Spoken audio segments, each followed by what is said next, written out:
Assalamualaikum warahmatullahi wabarakatuh. Baik, saya Novia akan melanjutkan dan menjelaskan kembali mengenai cara pengambilan keputusan dengan berbagai tujuan dan membuat keputusan walaupun dalam tim. Berikut ini adalah topik yang akan saya bawakan. Saya akan menyinggung sedikit lebih dulu pendahuluan, lalu selanjutnya akan saya jelaskan teori para ahli, kemudian pengambilan keputusan dengan berbagai tujuan, pengambilan keputusan tim dan mengurangi risiko pemikiran kelompok, membuat keputusan walaupun berada dalam tim, dan yang terakhir kesimpulannya. Pendahuluan. Pengambilan keputusan adalah kunci dalam kesuksesan individu maupun organisasi. Setiap hari kita akan dihadapkan pada berbagai pilihan yang memerlukan keputusan, mulai dari yang sederhana hingga yang kompleks. Di sisi lain, dalam konteks organisasi, pengambilan keputusan seringkali melibatkan banyak pihak yang memiliki tujuan, kepentingan, dan nilai-nilai yang beragam. Oleh karenanya, bagi individu maupun tim untuk memiliki pemahaman yang baik tentang bagaimana cara pengambilan keputusan dengan berbagai tujuan dan juga dalam kerangka kinerja tim. Berikut ini adalah teori dari para ahli dalam pengambilan keputusan. Yang pertama ada Herbert Simon, teori keterbatasan rasionalitas.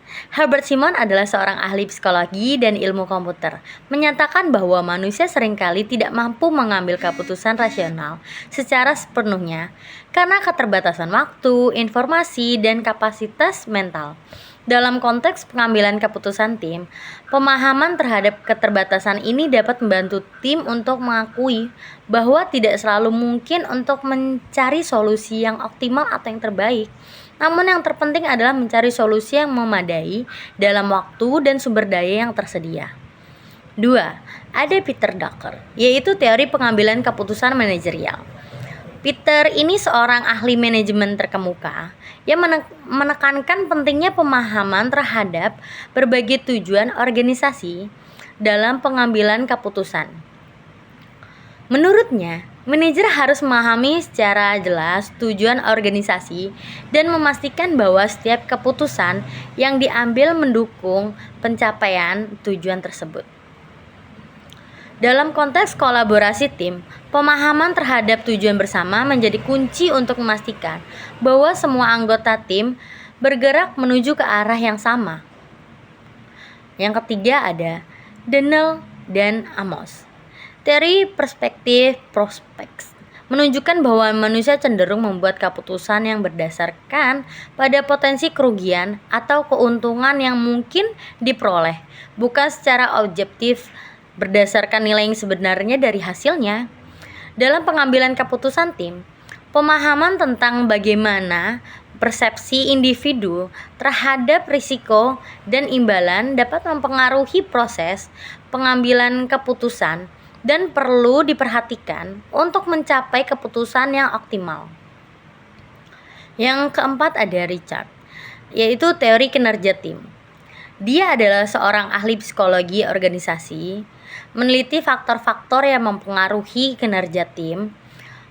Menurutnya, faktor-faktor seperti tujuan yang jelas, komunikasi yang terbuka, dan peran yang teridentifikasi dengan baik sangat penting untuk menciptakan lingkungan yang mendukung kolaborasi yang efektif dalam pengambilan keputusan tim.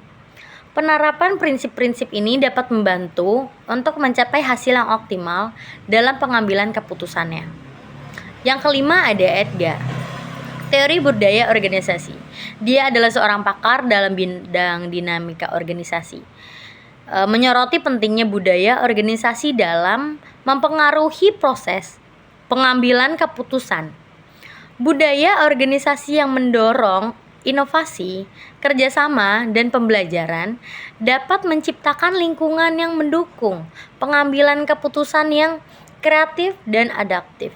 Dalam hal ini, tim akan menghasilkan keputusan efektif serta keputusan yang berkualitas.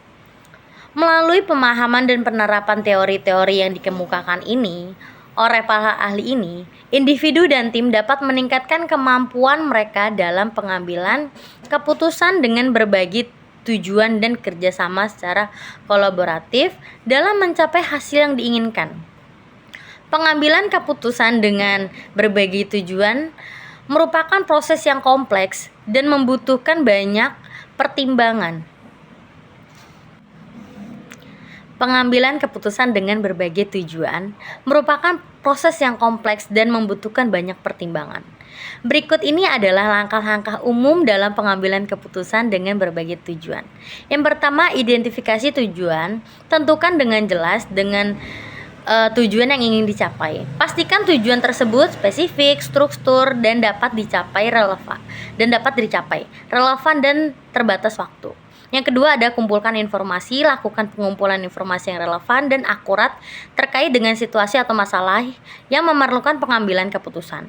Gunakan data, fakta, dan analisis yang tepat. Yang ketiga ada identifikasi alternatif. Buatlah daftar-daftar alternatif atau pilihan yang mungkin untuk mencapai tujuan yang telah ditetapkan. Pertimbangan berbagai opsi yang tersedia. Yang keempat ada evaluasi alternatif. Evaluasi setiap alternatif berdasarkan kriteria yang telah ditetapkan. Tinjau kelebihan dan kekurangan risiko dan konsekuensi dari setiap pilihan. Yang kelima ada pilihlah solusi yang terbaik. Pilihlah alternatif yang paling sesuai dengan tujuan yang ingin dicapai. Pertimbangkan dalam jangka panjang dan konsistensi dalam nilai-nilai yang dipegang. 6. Implementasikan keputusan setelah keputusan yang diambil. Langkah selanjutnya adalah menerapkannya. Pastikan langkah-langkah implementasi jelas dan terstruktur. Yang ketujuh ada evaluasi dan revisi. Lakukan evaluasi terhadap keputusan yang diambil. Tinjau apakah tujuan yang telah tercapai, apakah ada perbaikan yang dapat dilakukan. Ke-8 ada komunikasi. Pentingnya untuk berkomunikasi dengan tim atau pihak terkait mengenai keputusan yang diambil. Pastikan semua pihak terlibat memahami dan mendukung keputusan tersebut. Dengan mengikuti langkah-langkah ini, pengambilan keputusan dengan berbagai tujuan dapat dilakukan secara efektif dan efisien. Memastikan pencapaian yang hasil diinginkan sesuai dengan visi dan misi yang telah ditetapkan. Pengambilan keputusan tim mengurangi risiko pemikiran kelompok. Jika sebagian besar tim atau perusahaan terlibat dalam proses pengambilan keputusan tersebut, maka Anda akan menemukan lebih sedikit hambatan dalam penerapannya. Karena biasanya anggota tim yang pro dan kontra, mereka telah mendiskusikan dan memperdebatkan berbagai pilihan yang memungkinkan. Inilah fungsi hadirnya seorang pemimpin untuk mengambil keputusan akhir. Meskipun pemikiran kelompok dapat menjadi nilai tambah dalam pengambilan keputusan, ada risiko bahwa tim cenderung memilih solusi yang paling populer atau yang paling sesuai dengan kebutuhan pribadi mereka. Bukan solusi yang benar atau yang terbaik secara objektif, namun dengan memberikan kesempatan untuk berdebat dan memecahkan masalah dari berbagai perspektif, tim dapat mengurangi risiko dan meningkatkan kemungkinan mencapai keputusan yang lebih baik secara kolektif. Oleh karenanya, penting untuk memperhatikan dinamika kelompok dan memastikan bahwa proses pengambilan keputusan didasarkan pada analisis rasional dan evaluasi objektif. Membuat keputusan walaupun berada dalam tim, melibatkan tim Anda dalam proses pengambilan keputusan, bermanfaat bagi seluruh organisasi. Berbagai keterampilan, keahlian, wawasan, tujuan, dan saran yang disajikan pasti menghasilkan diskusi yang terperinci dan mengarah pada jawaban yang dipikirkan dengan secara matang. Meskipun hal ini sulit, saya menyarankan langkah-langkah ini untuk mulai menggabungkan dan melibatkan tim Anda dalam proses pengambilan keputusan. 1. Bawa masalahnya ke dalam tim, bukan solusinya, namun masalahnya. Hal ini memungkinkan pemikiran jernih tanpa bias terhadap solusi yang sudah ditentukan. Dimotivasi oleh rasa takut salah atau berbeda. 2. Mendorong pemikiran kritis dengan menantang referensi dan efektivitas ide-ide yang dikemukakan. Ide pertama mungkin benar namun belum tentu sempurna. Yang ketiga, harapan dan kelola perselisihan. Penting untuk dicatat bahwa kebanyakan orang tidak menyukai perselisihan. Hal ini membuat mereka tidak nyaman. Kritik dapat ditanggapi secara pribadi terlepas maksud kritik tersebut. Penting untuk membantu tim Anda mengatasi emosi mereka untuk mendorong lebih banyak keterlibatan dalam pertemuan lanjutan. Yang keempat ada mengatasi bias dan asumsi. Diskusi terbuka pasti akan menimbulkan bias dan asumsi yang dapat menyinggung. Ini adalah kesempatan yang sempurna untuk menjernihkan suasana, belajar tentang satu sama lain, lebih memahami dan pada akhirnya mempercayai sesama anggota tim. Yang kelima, lakukan diskusi inklusif. Biarkan opini dikemukakan oleh semua orang tanpa menghakimi. Setiap opini sangatlah berharga meskipun mungkin bukan solusi yang tepat. Namun sudut pandang yang berbeda inilah yang berguna untuk akhirnya menghasilkan solusi yang lebih baik. Yang keenam, tetapkan tanggung jawab. Baik sebelum atau selama proses pengambilan keputusan ini akan bermanfaat jika melibatkan tim Anda tidak hanya dalam diskusi tetapi juga dalam poin penelitian dan tindakannya. Menugaskan tanggung jawab menunjukkan kepercayaan diri dan sekali lagi meningkatkan keterlibatan anggota tim. Yang ketujuh, ada ubah diskusi menjadi tindakan. Tentu saja diskusi yang melibatkan banyak individu bisa terus berlanjut. Bisa juga menyinggung ke topik lain. Penting untuk membawa pembicaraan kembali ke topik yang ada dan membuat keputusan akhir untuk ditindaklanjuti. Baik untuk keputusan kecil seperti kapan rapat harus dimulai atau keputusan operasional yang lebih rumit seperti shift dan jam kerja, diskusi tim selalu bermanfaat. Perlu dicatat bahwa ada kalanya keputusan harus dibuat oleh seorang pemimpin atau seorang manajer. Misalnya, apakah tim harus menghadiri pelatihan? Mengetahui hal ini bermanfaat bagi tim Anda? Pertanyaannya adalah, apakah untuk berlatih bukanlah pokok diskusi, melainkan namun apa yang seharusnya dilatih? Seseorang dalam hidup saya pernah berkata, tentang keputusan terbaik bukanlah yang paling populer atau yang paling mudah, tetapi yang paling benar dan bermanfaat bagi semua orang. Kesimpulannya, melibatkan tim dalam pengambilan keputusan dapat mengurangi resiko pemikiran kelompok dan meningkatkan kemungkinan keputusan yang lebih baik.